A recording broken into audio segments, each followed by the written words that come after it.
Pourquoi chercher les signes de Dieu dans une rencontre? Il n'y a rien de plus précieux dans la vie qu'une relation fondée sur la paix, la vérité et la volonté de Dieu.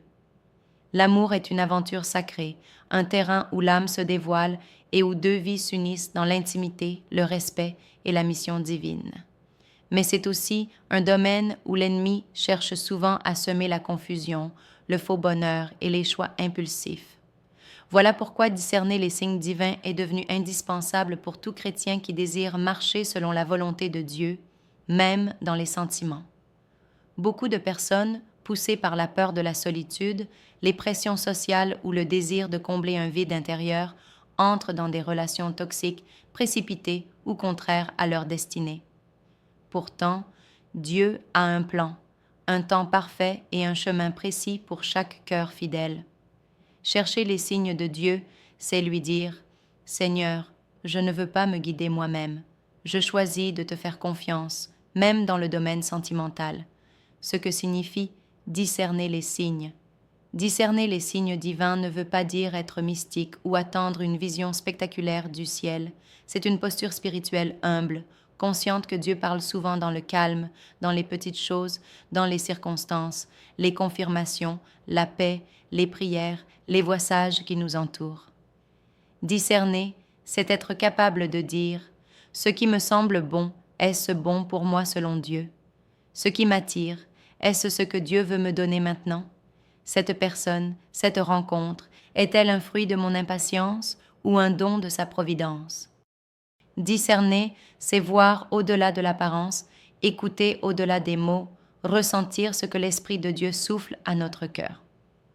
Pourquoi Dieu veut-il nous guider dans l'amour? L'amour n'est pas un domaine privé en dehors du règne de Dieu. Au contraire, Dieu est l'auteur de l'amour. Il est lui-même amour, 1 Jean 4,8, et tout ce qu'il donne dans ce domaine est bon, juste, équilibré et destiné à glorifier son nom. Lorsque deux personnes sont unies sous sa direction, leur relation devient un témoignage vivant, une lumière dans les ténèbres, une source de force, d'équilibre et de croissance spirituelle mutuelle. Dieu désire notre épanouissement, pas notre destruction. Dieu désire notre paix, pas notre tourment. Dieu désire que notre couple soit un outil pour le royaume, pas un piège qui nous détourne de lui. L'exemple biblique d'Éléazar, serviteur d'Abraham. Le récit de Genèse 24 nous offre une illustration exceptionnelle d'une rencontre orchestrée par Dieu. Abraham, soucieux de trouver une femme pour son fils Isaac selon la volonté de Dieu, envoie son serviteur Éléazar. Celui-ci ne choisit pas au hasard. Il prie avec précision, demande un signe clair et discute avec Dieu avant d'agir. Éternel, Dieu de mon Seigneur Abraham, fais-moi, je te prie, rencontrer aujourd'hui ce que je désire. Genèse 24, verset 2. Cette prière sincère et stratégique révèle une chose. Dieu se préoccupe même de nos détails relationnels. Il peut guider vers la bonne personne, orchestrer le bon moment, donner des indices visibles et invisibles, confirmés par la paix. La plupart des erreurs dans les relations viennent de 3 attitudes. L'impatience. Je veux être avec quelqu'un tout de suite. L'aveuglement émotionnel. Je ressens quelque chose, donc c'est sûrement la bonne personne. Le refus d'écouter Dieu. Je préfère suivre mon cœur que ses instructions. Ces 3 pièges peuvent te conduire à des douleurs profondes, trahison, abandon, désillusion, rupture, blessures spirituelles, parfois même des mariages basés sur le mensonge. Discerner, ce n'est pas douter, c'est écouter. Discerner, ce n'est pas se méfier de tout, c'est observer avec sagesse. Discerner, ce n'est pas se fermer à l'amour, c'est s'ouvrir à l'amour que Dieu a choisi pour nous, au bon moment. Discerner, c'est prendre Dieu comme partenaire de nos choix, comme Père protecteur et conseiller fidèle. Il est dit, « Confie-toi en l'Éternel de tout ton cœur et ne t'appuie pas sur ta sagesse. Reconnais-le dans toutes tes voies, et il aplanira tes sentiers. » Proverbes 3, 5, 6. L'amour divin est un chemin, pas une destination. Ce n'est pas parce qu'on prie qu'on va voir l'amour de notre vie demain. Ce n'est pas parce qu'on jeûne qu'il ou elle va frapper à la porte comme un miracle instantané. Discerner les signes divins, c'est apprendre à marcher avec Dieu, dans le temps de Dieu et pour les objectifs de Dieu. C'est comprendre que Dieu forme d'abord notre caractère avant de nous unir à quelqu'un d'autre. Dieu prépare aussi l'autre personne. Dieu utilise le silence, les saisons de solitude, les attentes pour nous façonner. Dieu parle, mais sommes-nous prêts à entendre? Avant de chercher les signes, il faut cultiver une relation intime avec Dieu. Ce n'est pas une quête magique. Il faut être connecté à la parole, être sensible à la voix du Saint-Esprit, être humble et disposé à renoncer à un coup de cœur si Dieu dit non. Souvent, Dieu a déjà parlé, mais on ne l'a pas entendu parce qu'on était trop pressé, trop blessé ou trop attaché à nos propres plans. L'amour est une belle chose, mais il peut devenir un piège s'il est mal discerné. Voilà pourquoi Dieu nous donne sa sagesse, sa voix, son esprit et des signes. Ces signes sont des lumières sur notre chemin, des alertes, des confirmations ou des feux rouges. Si nous voulons un amour durable, spirituel, apaisant et porteur de fruits, nous devons marcher avec Dieu dès le début. La rencontre bénie commence dans le cœur de Dieu. Les fondements bibliques du discernement. Le mot discernement vient du latin discernere, qui signifie séparer, distinguer. Dans la foi chrétienne, le discernement spirituel est la capacité donnée par Dieu de voir au-delà des apparences, de comprendre les intentions réelles, de reconnaître la voix de Dieu et de faire la différence entre le vrai et le faux, le bon et le mauvais. C'est un don spirituel, mais aussi une discipline. Il s'acquiert par la prière, la méditation de la parole et une intimité constante avec Dieu. 1 Corinthiens 2, 14, 15. Mais l'homme naturel ne reçoit pas les choses de l'Esprit de Dieu, parce qu'elles se discernent spirituellement. L'homme spirituel, au contraire, juge de tout. Cela signifie que plus on marche selon l'Esprit, plus on est apte à distinguer les signes divins dans notre vie, y compris dans les relations. Le discernement dans l'Ancien Testament, Moïse. Dieu parle à Moïse à travers le buisson ardent. Ce n'était pas un hasard, mais un signe divin clair, un feu qui ne consume pas. Dieu voulait attirer l'attention de Moïse pour le conduire dans un destin préparé. Gédéon. Dans sa peur et son doute, Gédéon demande un signe clair de Dieu, la toison humide ou sèche selon les conditions. Juge 6. Et Dieu répond non une fois, mais 2 fois, avec précision. Ruth et Boaz. Dieu utilise les circonstances naturelles pour amener Ruth dans le champ de Boaz. Ce qui semble un hasard est en réalité un rendez-vous divin soigneusement orchestré. Le discernement dans le Nouveau Testament, Joseph, le fiancé de Marie. Il reçoit un rêve divin qui l'empêche de prendre une mauvaise décision précipitée. Le discernement le protège. Paul. L'Esprit l'empêche de partir évangéliser certaines régions. Puis il reçoit une vision d'un homme de Macédoine. Dieu le redirige. Pierre et Corneille. Dieu parle à 2 personnes en même temps, à distance, pour orchestrer une rencontre puissante. Le Saint-Esprit les guide séparément jusqu'à leur rencontre. Dieu parle de plusieurs manières. Voici cette façon dont Dieu donne des signes. La paix intérieure. Philippiens 4h7. La parole de Dieu. Les circonstances alignées. Les rêves et visions. Le témoignage intérieur du Saint-Esprit. Les conseils d'hommes ou femmes de Dieu. Le silence de Dieu parfois, pas de réponse égale réponse point les critères bibliques pour discerner une bonne relation. La personne t'approche avec respect, clarté et bonnes intentions. Il y a une paix profonde dans ton cœur. Vous grandissez spirituellement ensemble. Il y a un alignement de valeurs fondamentales. 2 ne peuvent marcher ensemble s'ils ne sont pas d'accord, Amos 3h3. Dieu confirme à travers plusieurs canaux, prières, paroles, pasteurs, circonstances. Quand le discernement est absent, on peut se lier à la mauvaise personne, s'éloigner de sa destinée ou vivre des blessures profondes. Le diable aussi peut envoyer des contrefaçons. Il est important de se rappeler que l'ennemi peut déguiser ses attaques en bénédiction. Il envoie des personnes séduisantes mais trompeuses, des opportunités relationnelles trop belles pour être vraies, des apparences pieuses sans fondement spirituel. Y cerner, ce n'est pas ralentir sa bénédiction. C'est protéger ce que Dieu est en train de construire. Quand tu discernes, tu marches en sécurité. Tu marches dans le timing de Dieu.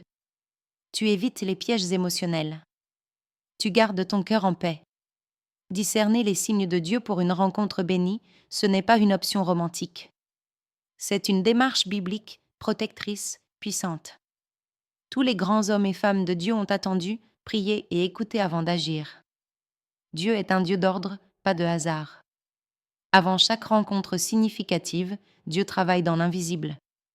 Il prépare les cœurs, il aligne les chemins, il orchestre les circonstances. Comme pour Éléazar, Dieu donne des indices, mais encore faut-il les reconnaître point la paix intérieure profonde. Colossiens 3h15 dit « Que la paix de Christ règne dans vos cœurs. » Même si tu es attiré, si ton cœur est troublé ou dans le doute, c'est une alerte. À l'inverse, quand Dieu est dans une histoire, la paix demeure même dans l'imperfection, point la confirmation par la prière. Dieu aime quand tu lui demandes son avis. C'est un acte de confiance. Exemple de prière. Seigneur, si cette personne vient de toi, confirme-le-moi. Sinon, éloigne-la, même si ça me fait mal. Dieu peut répondre par un rêve, un verset, une parole prophétique, une circonstance inattendue. Dieu répond toujours à une prière faite avec foi et soumission. La sagesse divine face aux apparences, Dieu ne regarde pas comme les hommes. L'homme regarde à ce qui frappe les yeux, mais l'Éternel regarde au cœur. 1 Samuel 16, 7. Avant une rencontre divine, Dieu peut te révéler des incohérences, des masques qui tombent, une double vie, ou au contraire, une sincérité rare. Dieu soutient ceux dont le cœur lui est entièrement consacré. 2 Chroniques 16, 9. Les circonstances orchestrées par Dieu. Quand Dieu dirige une rencontre, vous vous croisez par hasard, au bon moment, des portes s'ouvrent sans forcing, des confirmations se manifestent simplement. Ce n'est pas de la magie, c'est la main invisible de Dieu à l'œuvre, comme dans l'histoire de Ruth et Boaz. Les paroles prophétiques ou rêves inspirés, Dieu peut parler, par un rêve inoubliable, par une parole précise, par un verset ou une révélation reçue par un tiers. Attention, tout rêve ou prophétie doit être confirmé par la paix intérieure, la parole de Dieu, les fruits spirituels visibles, l'accélération ou la coupure. Accélération, tu attends, puis soudain tout s'aligne. Respect, prière, valeur. Coupure nette, tu forces une relation et d'un coup tout s'effondre. L'un est une ouverture divine, l'autre une protection céleste. Le changement intérieur personnel. Dieu prépare ton cœur avant de préparer une rencontre. Il t'apprend à aimer, guérir, être stable, être sécurisé en lui. Ce travail invisible est le fondement d'un amour durable. L'unité dans les projets et les visions. Un signe fort d'une rencontre divine, vos appels, passions et projets s'harmonisent. Même si vous êtes différents, vos destins se complètent. Il y a une unité, une complémentarité, une direction commune. C'est un marqueur d'alliance divine, car Dieu unit des personnes en mission, pas seulement en émotion. Avant une rencontre bénie, Dieu donne des signes. Une paix surnaturelle, une prière exaucée, des circonstances alignées, des confirmations spirituelles, des changements personnels, des paroles claires, une vision commune. Mais il faut un cœur sensible, un esprit calme et une oreille attentive. Discerner le vrai du faux, les pièges et les contrefaçons. Petit losange orange, le diable imite les bénédictions pour détourner ton cœur.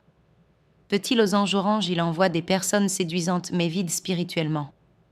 Petit losange orange, il crée des relations passionnées mais toxiques. Discerner, c'est regarder avec les yeux de l'esprit, pas ceux de la chair. Quand c'est la chair et non l'esprit. Une relation née de la chair se reconnaît par des décisions précipitées, de l'obsession émotionnelle, un rejet des conseils, l'aveuglement face au drapeau rouge. À l'inverse, une relation conduite par l'esprit donne une paix durable, de la maturité, de la croissance spirituelle, du respect mutuel. Ceux qui sont à Christ ont crucifié la chair avec ses passions et ses désirs. Galates 5h24. Distinguer les attaques déguisées en bénédiction. Quand c'est la chair et non l'esprit, une relation née de la chair se reconnaît par des décisions précipitées, de l'obsession émotionnelle, un rejet des conseils, l'aveuglement face au drapeau rouge. À l'inverse, une relation conduite par l'esprit donne une paix durable, de la maturité, de la croissance spirituelle, du respect mutuel. Ceux qui sont à Christ ont crucifié la chair avec ses passions et ses désirs. Galates 5:24.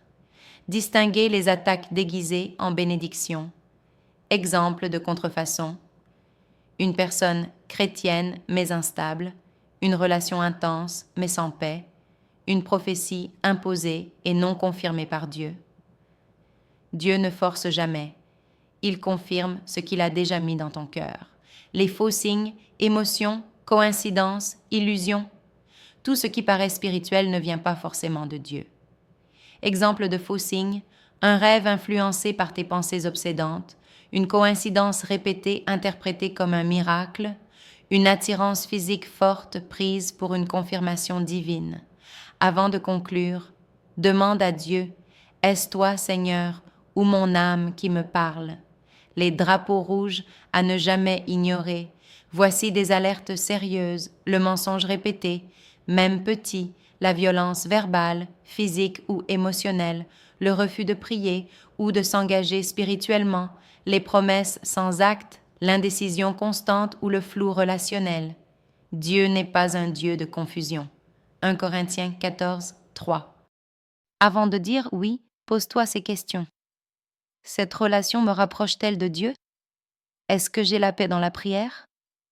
Ai-je reçu plusieurs confirmations? Puis-je être vulnérable et vrai devant cette personne? Est-elle capable d'attendre le temps de Dieu? Tu peux aussi soumettre cette relation à un jeûne de plusieurs jours. Dieu révèle dans le silence les fruits visibles, la meilleure preuve. C'est à leurs fruits que vous les reconnaîtrez. Matthieu 7h16. Une vraie relation bénie produit stabilité, croissance spirituelle, maturité émotionnelle, clarté, respect. Si la relation te détruit, t'épuise, t'humilie, te pousse à pécher, alors ce n'est pas de Dieu. Refusez ce qui ne vient pas de Dieu. Refusez ce qui ne vient pas de Dieu, même si ça fait mal, même si tu es attaché, même si tu ne comprends pas tout. Tu n'as pas besoin de tout comprendre pour obéir. Tu as besoin de faire confiance à Dieu. Dire non à une fausse bénédiction, c'est préparer ton cœur pour la vraie. Même si ça fait mal, même si tu es attaché, même si tu ne comprends pas tout. Tu n'as pas besoin de tout comprendre pour obéir. Tu as besoin de faire confiance à Dieu. Dire non à une fausse bénédiction, c'est préparer ton cœur pour la vraie. Si tu es perdu, tiraillé dans la peur ou le doute permanent, ce n'est pas Dieu. L'amour selon Dieu apporte la paix, la simplicité, l'honneur, la stabilité. Même si la situation n'est pas parfaite, tu ressens la main de Dieu qui soutient, dirige, éclaire. Dieu ne pousse jamais à la précipitation. Il confirme étape par étape. Dans ce monde rempli de faux-semblants, Dieu t'appelle à voir avec les yeux de l'esprit. Ne confonds pas attirance et direction divine.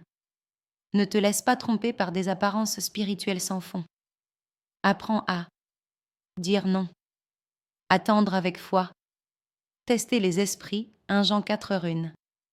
Ce que Dieu prépare pour toi est authentique, stable, béni, et mérite qu'on discute avec lui avant de dire oui à quelqu'un d'autre. Se préparer soi-même à la rencontre divine.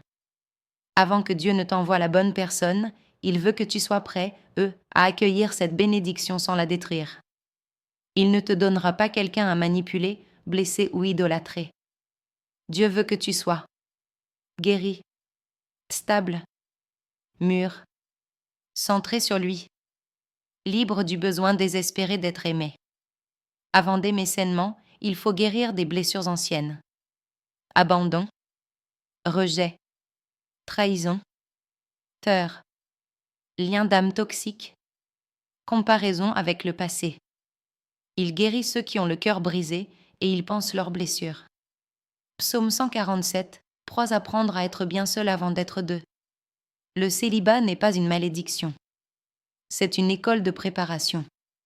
Si tu cherches quelqu'un pour combler un vide, tu risques la dépendance affective, la jalousie, le contrôle, la peur d'être abandonné. Tu dois d'abord être comblé par Dieu pour pouvoir donner dans une relation et non mendier. Mon âme se repose en Dieu seul. Psaume 62, 2. Une relation bénie ne repose pas que sur la passion. Elle demande de la maturité. Gérer ses émotions, résoudre les conflits avec calme, communiquer avec respect, développer l'empathie, savoir se remettre en question. L'amour est patient, il ne s'irrite point, il ne soupçonne point le mal. 1 Corinthiens 13, 4-7. Dieu ne cherche pas la personne parfaite, mais la personne transformée. Être spirituellement aligné. Avant d'être deux, sois spirituellement stable. Peux-tu prier seul? Jeûner sans qu'on te pousse? Discerner sans dépendre de quelqu'un? Adorer dans le secret? Un couple spirituellement déséquilibré est comme une maison sur du sable. Cherchez d'abord le royaume et la justice de Dieu, Matthieu 6h33. Obéir à Dieu dans les petites choses. La préparation passe aussi par la fidélité quotidienne. Gestion du temps. Engagement dans les petites tâches. Obéissance quand personne ne regarde. Celui qui est fidèle dans les petites choses l'est aussi dans les grandes. Luc 16h10. Si tu n'es pas fidèle dans ce qui t'appartient, comment Dieu te confierait quelque chose qui concerne deux vies? Attention à l'idolâtrie du couple. Beaucoup veulent un ou une partenaire, mais ils ont idolâtré l'idée d'être en couple. Ils prient plus pour une relation que pour leur propre destinée. Tu n'auras pas d'autre Dieu devant ma face. Exode 20h3. Dieu ne te donnera rien que tu es prêt, à mettre au-dessus de lui. Tu n'es pas ce que ton passé dit de toi. Tu n'es pas ce que tu as vécu, ce que ton ex a dit de toi, ce que ta famille t'a fait croire, ce que la société attend. Tu es ce que Dieu dit que tu es, son enfant, son héritier, appelé, racheté, restauré. Avant toute rencontre bénie, regarde-toi dans le miroir de Dieu, pas dans celui du monde. Développer sa mission personnelle. Avant même le mariage, Dieu t'a confié une mission individuelle. Servir, écrire, témoigner, travailler pour le royaume, encourager, etc. Une rencontre bénie unit deux personnes en mission, pas deux personnes qui s'ennuient ensemble. Pose-toi cette question. Quelle est ma mission personnelle aujourd'hui? La personne que Dieu t'enverra t'aidera à accomplir ta mission. Elle ne t'en détournera pas. Elle ne t'effacera pas. Elle ne te rendra pas tiède. Au contraire, elle te poussera vers Dieu. Elle te soutiendra dans ta mission. Elle fera croître ce que Dieu a déjà semé en toi. C'est une relation d'alignement, pas de compromis spirituel. Attendre ne veut pas dire ne rien faire. C'est prier, se sanctifier, servir, se former, grandir. Quand tu fais ta part, Dieu fait la sienne. Quand tu construis ton autel, Dieu envoie le feu. Avant d'aimer, sois prêt. Sois guéri, libre, centré sur Dieu, en paix avec toi-même. La préparation intérieure est la preuve que tu prends l'amour au sérieux. Elle montre à Dieu que tu ne veux pas jouer avec l'amour, mais honorer son plan. Si tu te laisses transformer par Dieu, alors tu seras prêt, à accueillir une relation. Sainte, stable, sincère. Tu ne chercheras pas l'amour pour combler un manque, mais pour partager une mission. C'est là que Dieu peut te confier un amour qui le glorifie. Amen. Si ce message t'a touché, n'hésite pas à t'abonner à la chaîne, à activer la cloche de notification pour ne rien manquer des prochains enseignements et à parcourir la chaîne pour découvrir les prières puissantes en lien avec ce sujet. Merci pour ton écoute et que Dieu te bénisse abondamment dans ta marche, tes décisions et ta future rencontre bénie. À très bientôt.